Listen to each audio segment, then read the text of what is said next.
Hey everyone, welcome back to the show. I'm excited to introduce my guest here in just one moment. Before I do that, I want to thank our sponsor for the show today, and that's Jane. Jane is a practice management software built for every kind of behavioral health practitioner, and it's thoughtfully designed with your clients in mind. Makes it really easy to meet with individuals or couples or families.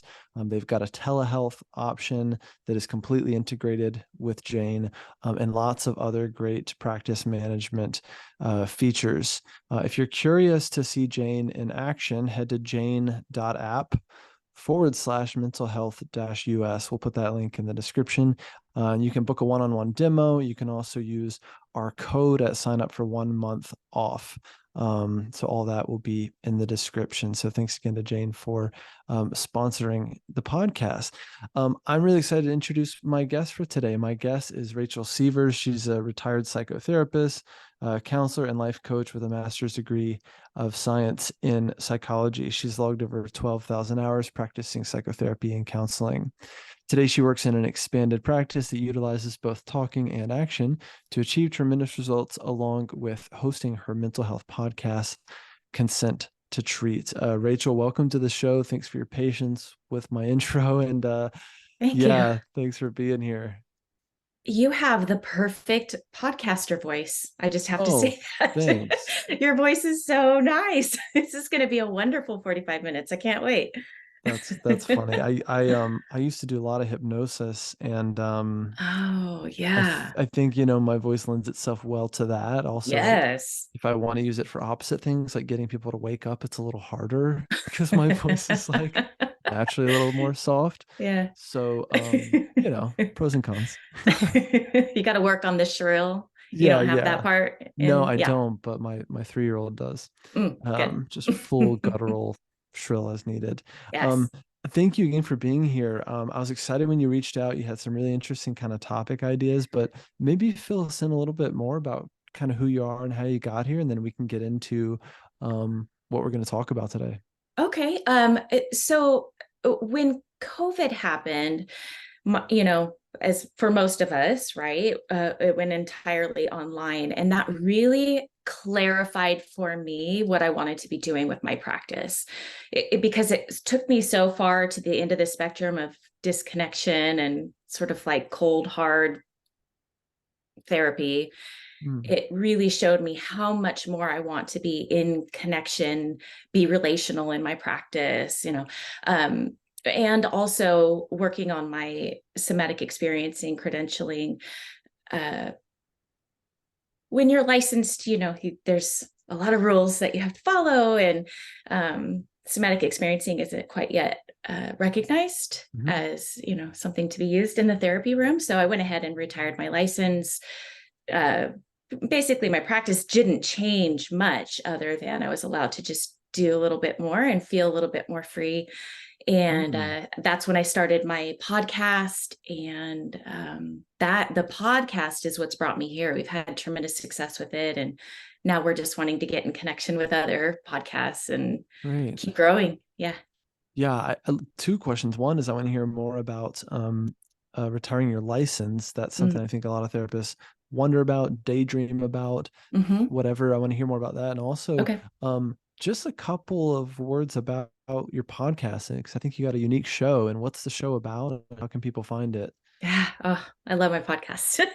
It's my baby. So Mm, I have several clients who have given me permission to record actual full sessions. mm, Um, we're changing the format a bit, but when we first began, listeners could hear the entire session, and I would follow that up with helping listeners understand, like, clinically, what was significant about what we just heard, how relatable is what we just heard. I mean, we can all relate to the things that our clients bring to the room, and also mental health tips.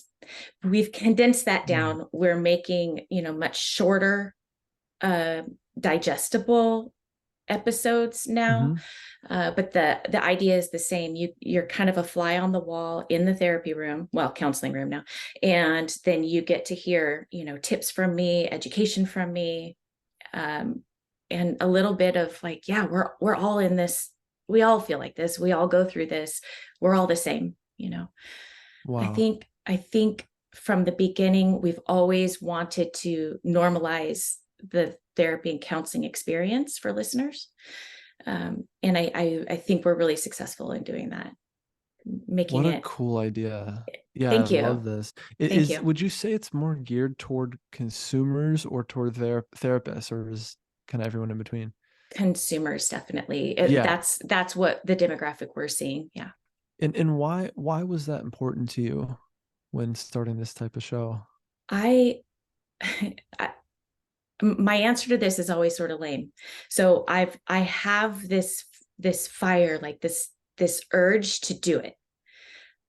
And I don't really know why. I can't put words to it very well, so I kind of fumble around with this, which drives a lot of like my mentors crazy, but it just is what it is. Like I feel like I need to be getting counseling to as many people as possible. And Yeah, no, I don't think that's a lame answer at all. I think that's a wonderful answer and it's a bit such of a a big, calling. yeah, it's such a big step for the everyday person Yeah. to find their counselor and connect with them and, start the process and do all the, like, that's really daunting for most people. So to be able Yeah. to just Yeah. maybe listen to it, maybe Well, get something from that. my gosh, I am astounded. The longer I'm a therapist, the more I'm astounded at how people don't know what good therapy is and what bad therapy is. Mm-hmm.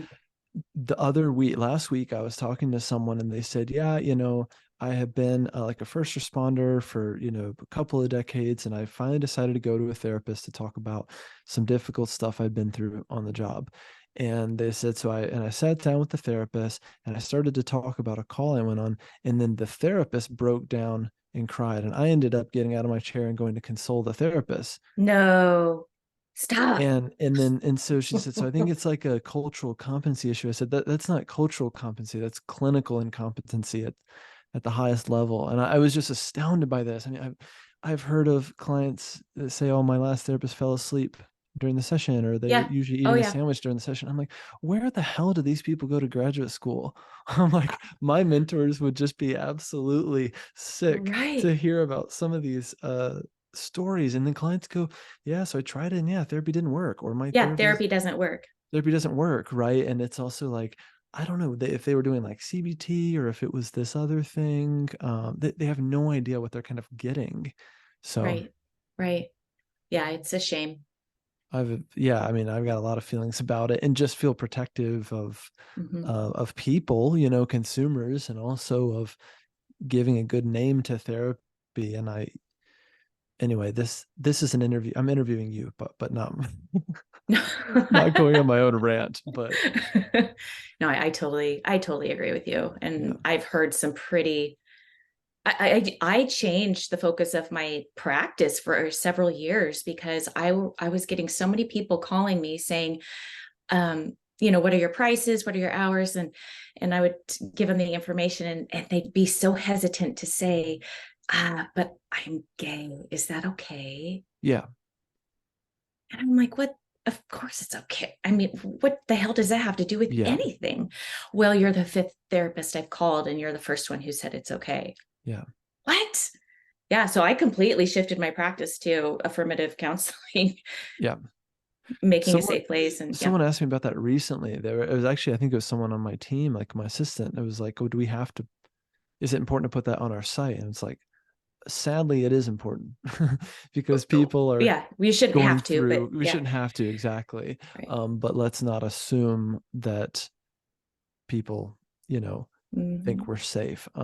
Anyway, I'd love to hear Okay. more just what's on your mind these days in terms of what has helped you grow your practice, where you're at clinically. You mentioned in your email this piece about like customer service in your private practice, which is a theme we've never really talked about directly on this show, but something I think about a lot and I talk to my team about a lot here in my group practice. But I'll just open it up to you. We'll see where it goes. Okay. Yeah. We can begin with customer service. It sounds so simple, but um, my when I graduate, okay, so I had a cohort in my master's work, right? So it was the same 15 of us that went, saw each other every week for 2.5 years. Yeah. And when we all launched out into the universe to start our practices, I was up and running within 6 months. I had full books done. And all my peers were saying, "What are you doing? How are you getting all these clients? What's different?"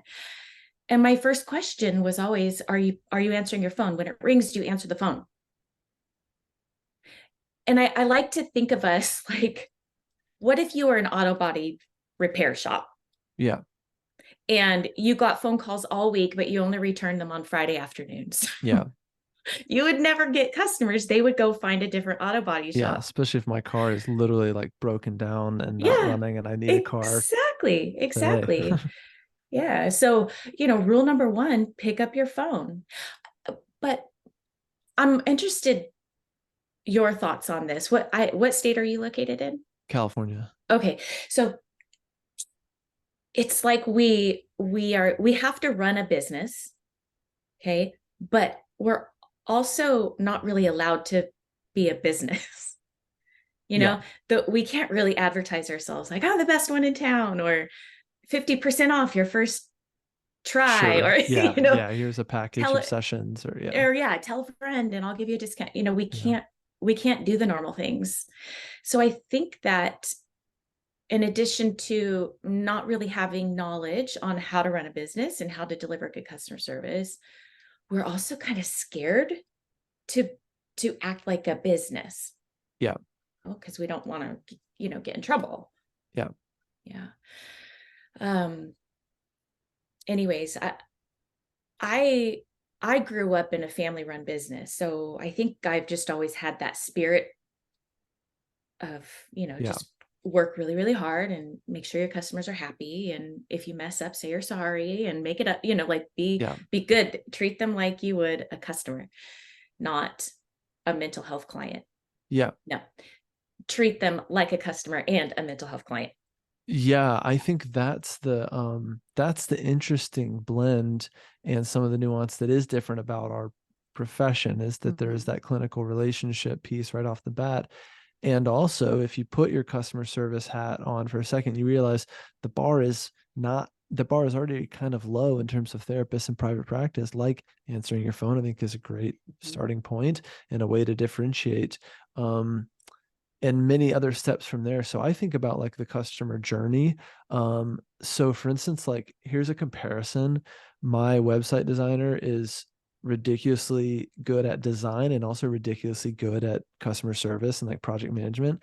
Mm. When I do a project with her, which I'm doing another one right now, I have extreme clarity about where we are in the process, what's going to happen next, where to go if I have a question, where to Mhm. upload my files, right? Like what Mhm. she's going to send to me next. It's like all of that communicates safety to our brain, right? Yes. And just builds incredible trust. Trust. Especially Yeah. for people like going back to like if it's your first time in therapy, it's like, okay, so this is how it's going to go. So you're going to come in first Mhm. session and maybe it'll be in my office. Here's what the office is like. Here's what it looks like. Here's what that first session is going to look like. You're just easing people into it, right? And Mm. it's just like you said, it's simple but commonly overlooked. And yeah. Well, but what I'm hearing you say, and I've never thought about it from this standpoint, is delivering excellent customer service is actually going to help the therapeutic relationship because they're seeing Yeah. you as solid as a rock. They know exactly where you Yeah. stand,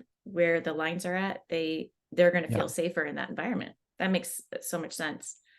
I ended up putting together a video recently of like my practice policies. Like it's a YouTube video that we send to new clients or that my Hmm. assistant sends. And it goes through me talking about everything from like the models that I use to that I require weekly commitment to therapy, and here's why I require that. Here's what the cancellation policy is, just being as Hmm. clear as I can and trying to save them some session time too, to not have to, rehash this in the room. But just trying to standardize that process, like a friend of mine used to say like do everything like it's the last time you'll ever do it. So it's like if I've explained these policies 100 times, like it's about time to put it into like a YouTube video and like put it in an email or whatever, automate that Smart. process, to your onboarding, and people are like, wow, yeah, my therapist has a little video about this, right? And it's like a lot of my young clients, it's like they're already on YouTube, so this makes sense to them to like watch this 4-minute video. So, Wow, those that's really little smart. improvements. Yeah. Hmm. Hmm. Yeah. So what else helped you early on in getting your practice full and keeping it full? Well, this this is not healthy. So when Answer I your phone rec at all times of night, day and yeah. night.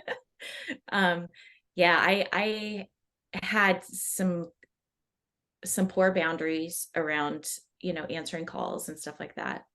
But did it help me, build up my schedule? Yeah. Taking a call at 10 p.m. Yeah. You're going to be the only one and you're going to get that client. Yeah. But I don't necessarily recommend that. Yeah.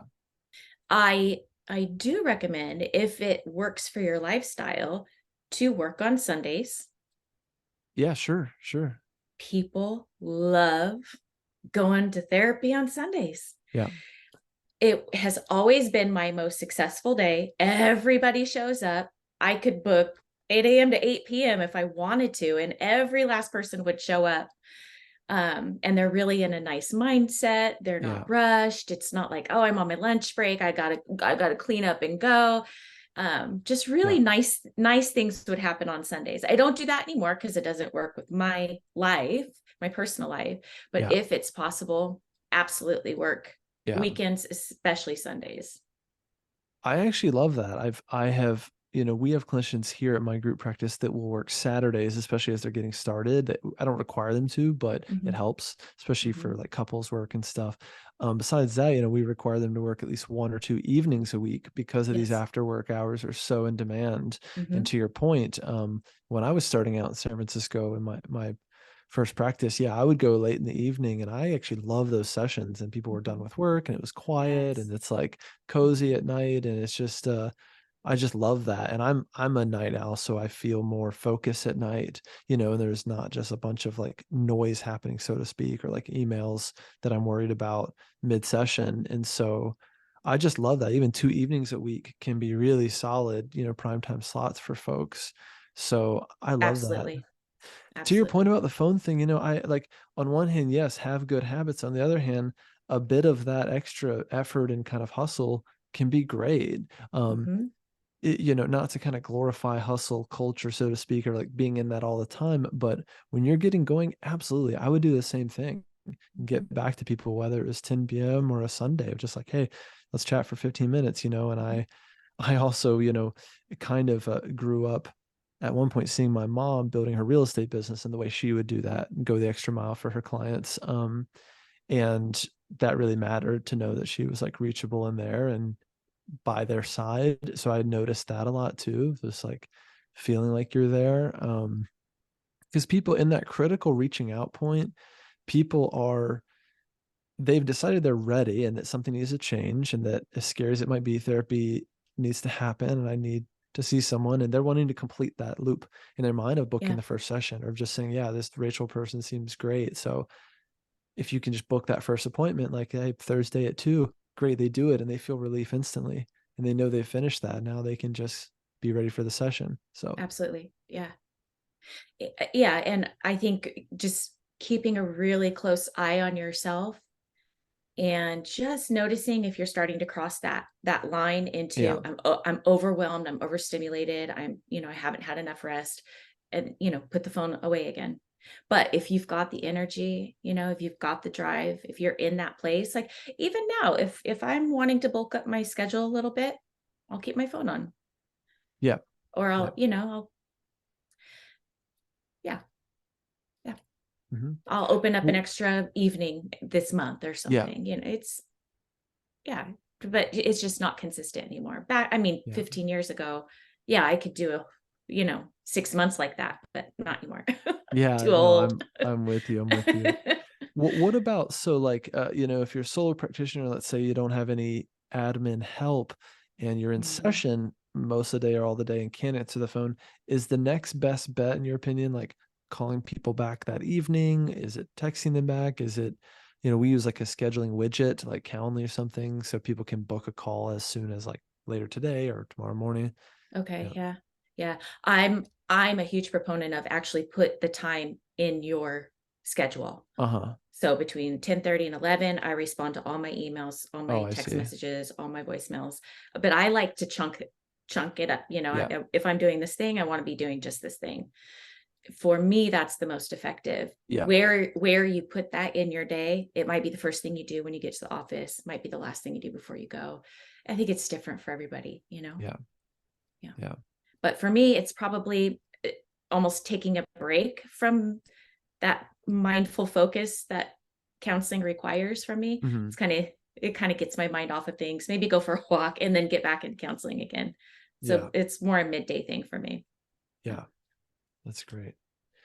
Yeah. What else do you want to stay on this topic, or where else does your mind go when you think about this? Yeah. Well, the next point I have to make is a little bit more ambiguous. Um, and I really haven't talked to other therapists and counselors about it much. But a huge part of my success has been me being absolutely me. Hmm.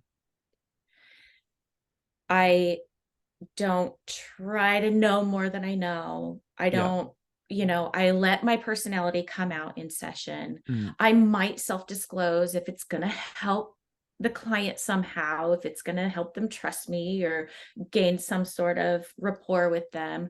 I'm really it's really important to me to be me. I want the room to look like me. I want my personality to be there because I believe then that the clients that truly connect with me and click with me, those are the ones that are going to stay and they're going to do great with me. If I'm hiding myself or I'm pretending to be more this or that than I actually Hmm. am, I'm not going to have a really good connection and the work won't be as rich. Um, Additionally, we all need to be so on top of our shit that it's not getting in the way Yeah. of what we're doing, right? So we need to be totally present, totally mindful, totally there. 100% of us needs to be there. But I think most importantly, it's 100% of me. Yeah. I have to show up true and real. Yeah. And I think it seems to set me apart just from what I hear from my clients, their Yeah. experiences with other therapists and counselors.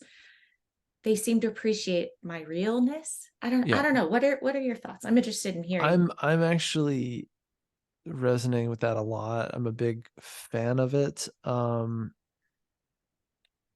It's one of those things that on one hand it's like it seems obvious, but then you spend more time with it and you're like, through grad school, in my experience, you are kind of learning how to walk the steps or do the march of a therapist. And in my experience, it took me a little bit back from being myself because I'm like, I've got Mhm, to do all these things that feel a bit mechanical now, or almost like driving a car again. And I'm listening and I'm mhm, trying to only use open-ended questions, like all those little mhm, mechanics of being a therapist. And then slowly you evolve. And first of all, from a theoretical standpoint, you become trans theoretical, right? Like could pull from 10 different models in one session mhm, potentially. mhm, And on the other hand, you or I have like kind of come back to being more myself as a therapist.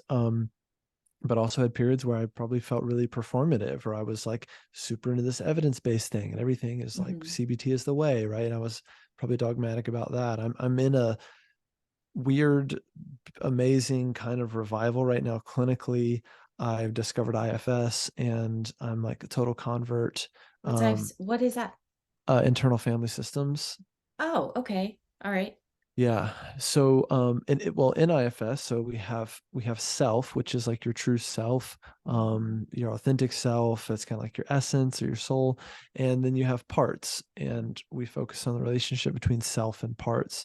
So if a Mm, client comes in and it's like, oh, I'm really angry, or I yelled at my partner, and now I feel really ashamed. So it's like you have an angry part that got activated and yelled at your partner, and then you have this other part that judges it and wants it to go away. mm-hmm. How you Yeah. feel toward those parts right now? Can you ask for some space from those parts? Can you ask the angry part what it was trying to do for you in that moment? Can you send it some compassion, right? It was really trying to defend you, or it was really worried about your partner being safe or not safe. So the anger came out to try to get your partner's attention. All that makes sense. Yeah. So it's really a beautiful model, but what we're doing is trying to help clients access self, or what they call self energy. And by doing so, they can solve just about any problem in their own life. So it also really Mm-hmm. honors that they have what it takes. There's nothing wrong with them. And we just help them get more access to self. And then they are kind of self healing in that way, versus like therapist knows some answers or has some eternal wisdom about you or about, yeah, Amen. which was a Amen. model that I Yes. kind of came from psychodynamically, of like, I've got to get clients to play out their dysfunctional dynamics with me so that I can then be their attachment figure and provide some epic Right. Yeah. corrective emotional experience. And then IFS is about self to part. And so it's just been a way better model for me. And um, I have felt like I could be myself more because there's no tricks up my sleeve and I'm not concealing a lot to try to work with their transference or whatever it might be. So anyway, I'm once again like, I really want to interview you, but here I am ranting about Well, my love of I asked for IFS. it because I haven't had a conversation with another clinician like Yeah. that about that topic. So, But I think it's a huge differentiator. And also I train the therapists at my practice. And a big part of what I do is kind of help them bring more self to their work. And they come out mhm, of grad school with a lot of ideas. I think this is what therapy is. And then I think it's this. And now I think, oh, I gotta do whatever it is, right? Some new technique. Also, we do EMDR. So it's like a mhm, lot of what I do is help them return to like, who am I? What do I believe therapy is? What am I bringing to it? How do I mhm. bring my realness to the room? And then those clinicians tend to do very, very well here. So, and clients can just sense it that that person has a solid sense of self. Right. Well, and everything that I do is to guide my clients back to their core, because Yeah, I with think we're somatic aligned work there, and right? yeah, Yeah. All the answers are there. Yeah, you're not broken. exactly. You're perfect. We just need to, get rid of all the shit that's getting in the way Yeah, of you being you. Yeah. And I think that when they see us showing up, having done that work, they can feel that, yeah, so I need to be what I'm teaching them yeah. about, I think. Yeah. And part of that is being fallible and taking ownership. Mhm. Like in IFS, we call it like taking ownership of our parts. So like, if I had a session where maybe I was like trying too hard, or the client felt like I was kind of biased towards something, and then they Mhm. trust me enough to go, yeah, that didn't really land with me, or yeah, it seemed like you were biased, or you were like, seemed like you were annoyed with me or whatever. I can take ownership of that. Or Wonderful. if I can check in with my parts and go, yeah, there was a part of me that really wanted to like give you advice with this or whatever, and I can take ownership of that, and they can see that, and then we can keep moving forward, right? Mm. Which is like, versus a client like shares some feedback and I spin it back on them. It's like, well, it sounds like something's coming up for you around my approach. What Right? might that say about you? You're wanting to know if I'm married. Are you thinking about marriage? Uh, Oh gosh. Etc. Yeah, right. Yeah. Yeah, I'm sorry I fucked up goes a really long way. Yeah. It really does. Yeah. I'm Um, sorry, am I not allowed to say that? oh, Is that bad? no, it's fine. It's Okay. fine. Yeah. Sorry. I mean, I would be bleeping this the whole time, but it's fine. Okay, No, I'm okay. just joking. Well, that cursing is part of your authenticity too. I naturally curse a lot. I've tried to do it less on the show because I've gotten feedback. Some people like love it. Some people are like, "Can you not do that?" So I'm just like, okay, I'll try to meet somewhere in the middle. Yeah, it's a tough one for me. Yeah, yeah. I also want to ask more about your podcast, and I guess clinically, like, what have you been learning about recording these sessions, and how what have you learned about your own clinical work and your process, and both like moments where that clearly really worked and you can listen to it back and be like, that worked, or moments where it Mhm. didn't? Um,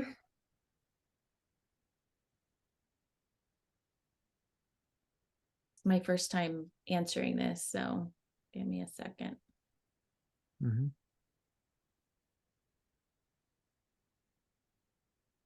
Yeah, it is interesting.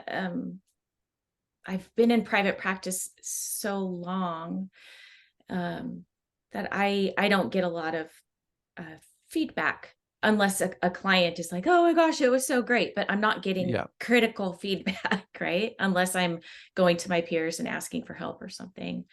But putting yourself out there, and I'm sure you know this, putting yourself out there, you get you get feedback, sometimes pretty harsh. Yeah. Um, and I have had to do quite a bit of work with my own counselors and guides around my insecurities. I've learned that I'm very secure that my approach and my art is good. I'm a good artist when it comes to counseling.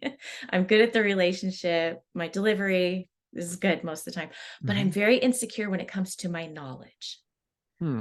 If I don't have like a full perfect, Yeah. like if I don't understand the concept inside and out, backwards and frontwards, I'm going to lack security there. And so I've had to do a lot of work around, is that impacting the work that I'm doing with clients? Am I holding back because I'm not an Yeah. expert, or I don't have a certification there? Or um, I've really had to massage that and take care of that in me. Um, I have also learned that I probably should have been a clinician in the 70s. I think I was supposed to be I Darn. was supposed to be like doing naked walks through the forest with my clients and Yeah. shit like Yeah. that. That would have been the time to but do it. but I've gained even more of an appreciation for when you work with your client outside of the therapy room, the beautiful things that can happen there. Like the ways in which just being recorded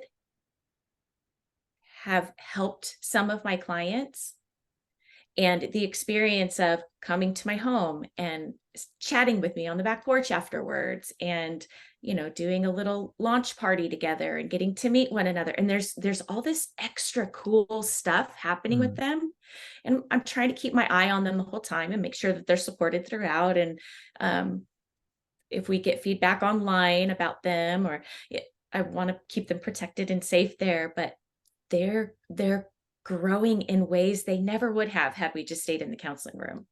Yeah. And that makes me feel even more confident about my decision to have retired my license, Yeah.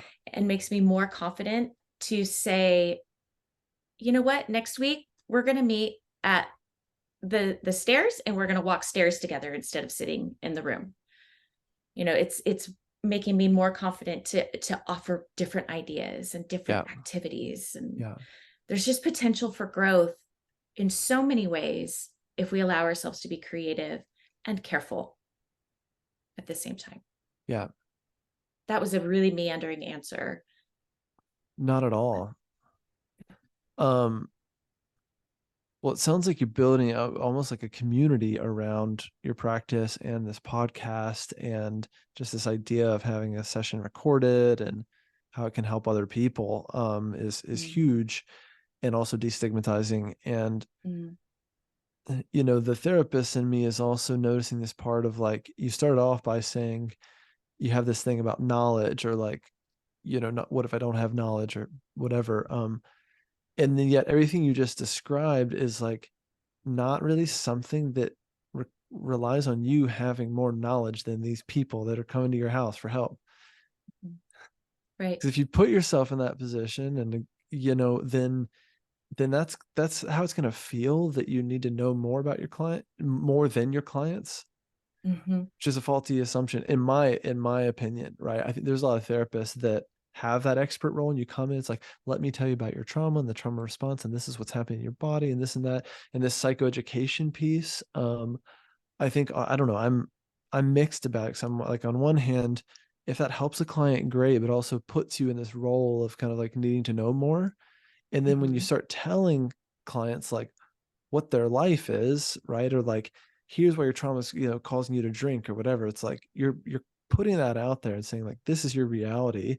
And then the client's like, I need to go back to my therapist to learn more about my reality, or for them to Right. tell me how to be okay. So the next time you're anxious, like just do this breathing technique or just do this tapping thing and you won't feel anxious. Like, okay, great.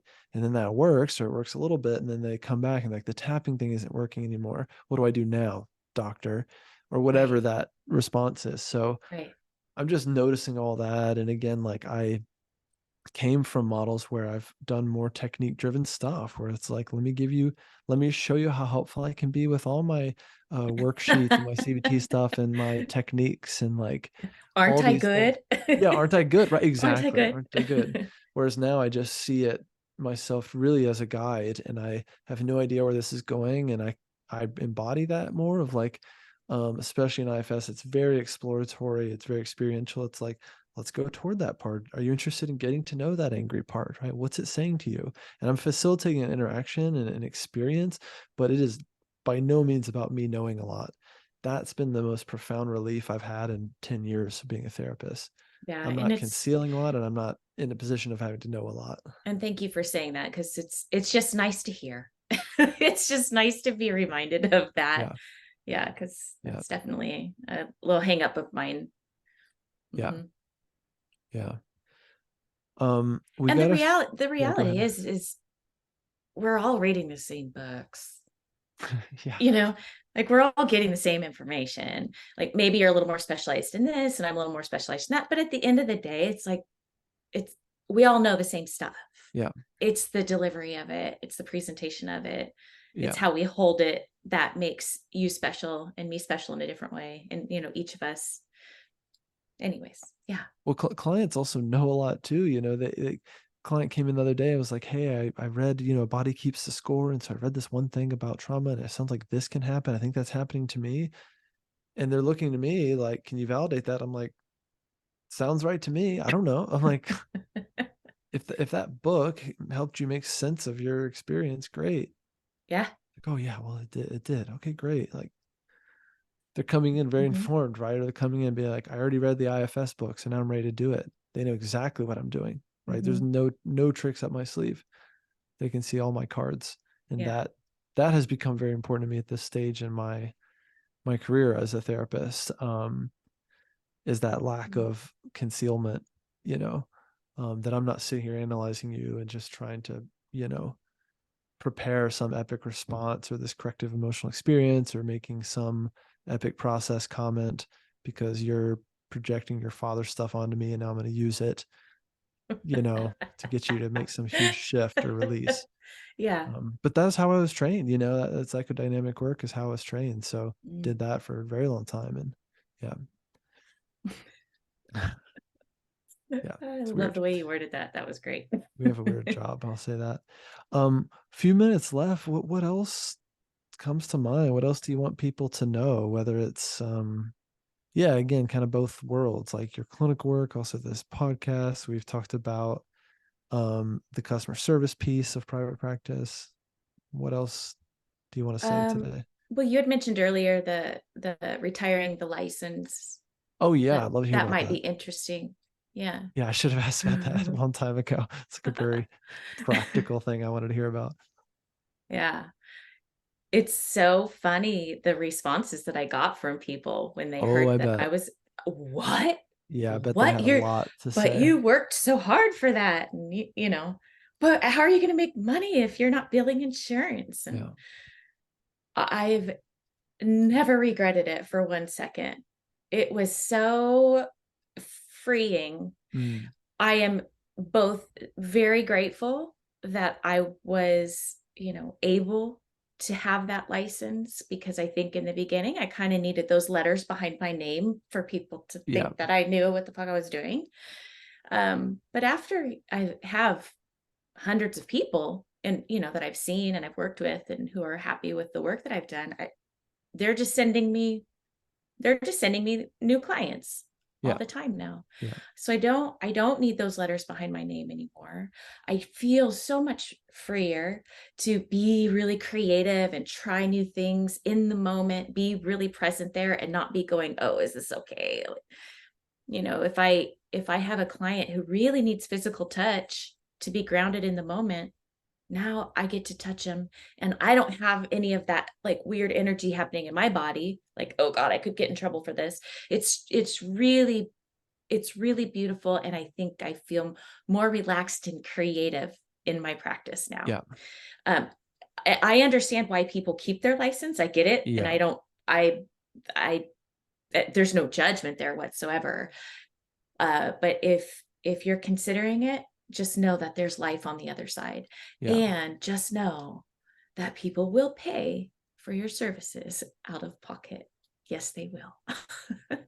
They will. You don't have to have Yeah. insurance companies. If you're doing good work and you have Mhm. good marketing, or maybe your marketing is doing good work, you know, and that kind of speaks for itself. But yeah, no, I love it. I mean, two thoughts I have. One is like I love this liberation piece.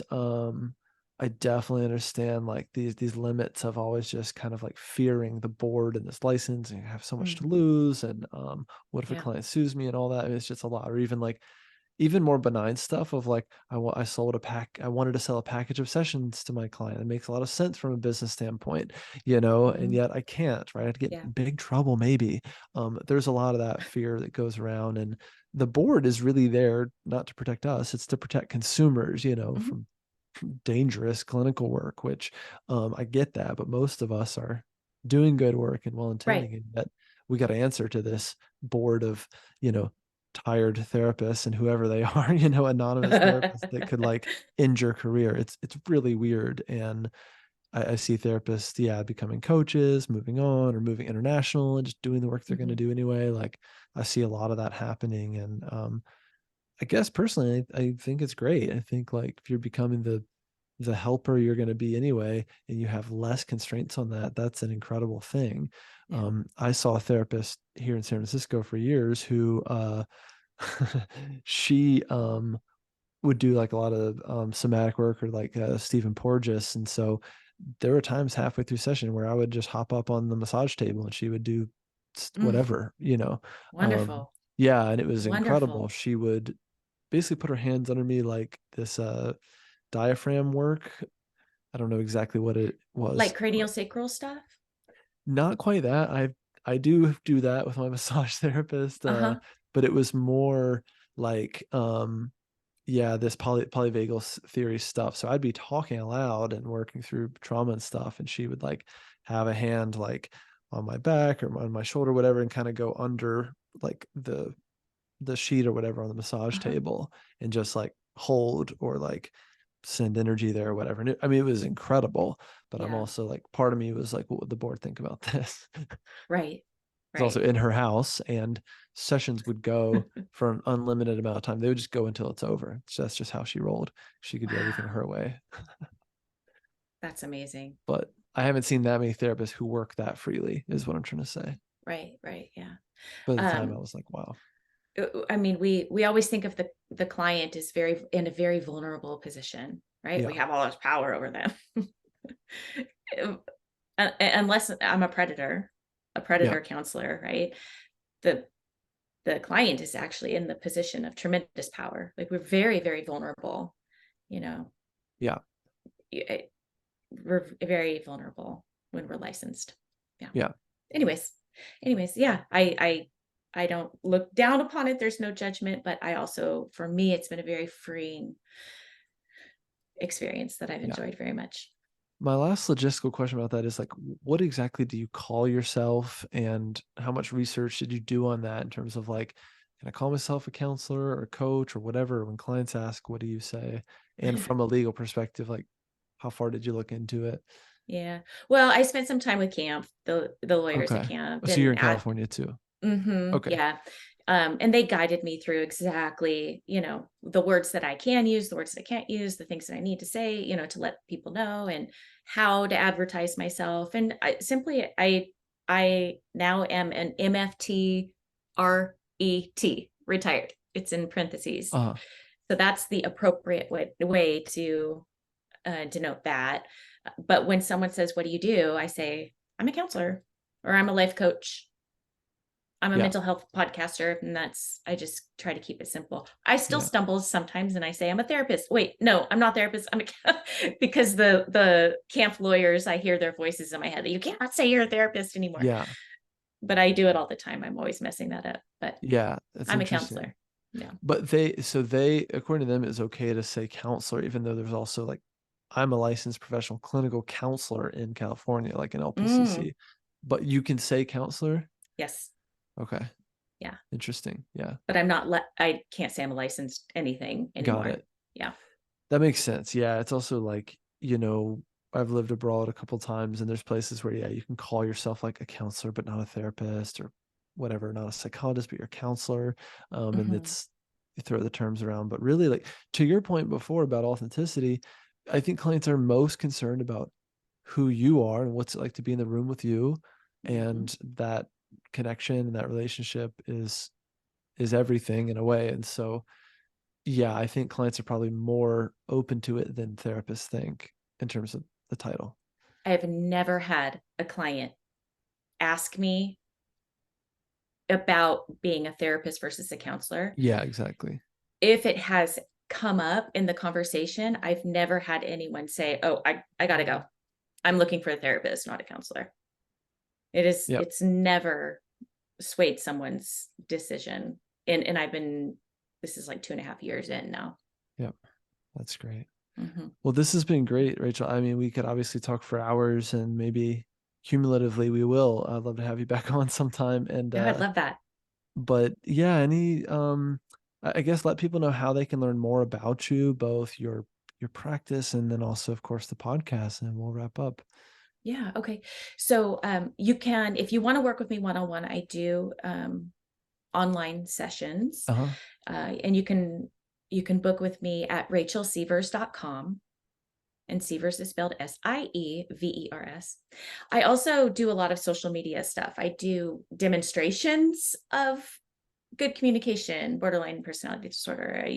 So you actually get to see videos of what it really looks like. Mm, So we're not just talking about it.